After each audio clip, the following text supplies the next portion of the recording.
Good day everyone, welcome to my channel. So in this video guys, we will talk about what is SAP Hybris or SAP Hybris. Before we start, I would like to say thank you so much to all my viewers, silent viewers, and supporters in my channel. Thank you for watching my videos. If you are new with my channel and then you like this video, please hit the like button. Don't forget to share and please support my channel guys by clicking the subscribe button. So let's begin.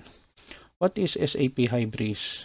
SAP Hybris is a set of cloud-based solutions for customer engagement and commerce. It was originally a standalone product but later became part of SAP Customer Experience, SAP CX. SAP Hybris focuses on e-commerce, marketing, sales, service, and customer data management. So let us talk about what is key components of SAP Hybris. Number 1, SAP Commerce Cloud, a flexible e-commerce platform that enables B2B and B2C businesses to manage online sales, catalogs, and customer interactions. Number 2, SAP Marketing Cloud helps businesses deliver personalized marketing campaigns and analyze customer behavior. Number 3, SAP Sales Cloud manages sales automation, lead tracking, and customer relationship management (CRM).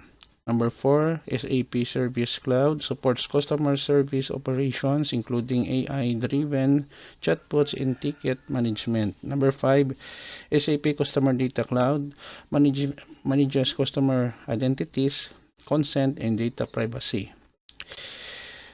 SAP Hybris is widely used in industries like retail, manufacturing, telecommunications, and finance for improving digital customer experiences. It integrates well with SAP ERP and SAP S/4HANA for seamless business operations. Okay guys, so this is the end of my report on what is SAP Hybris is all about. Thank you so much for listening and watching. If you like this video, please hit the like button. Don't forget to share and please support my channel guys by clicking the subscribe button. See you in the next video tutorial guys. This is your friend Jake saying bye bye for now.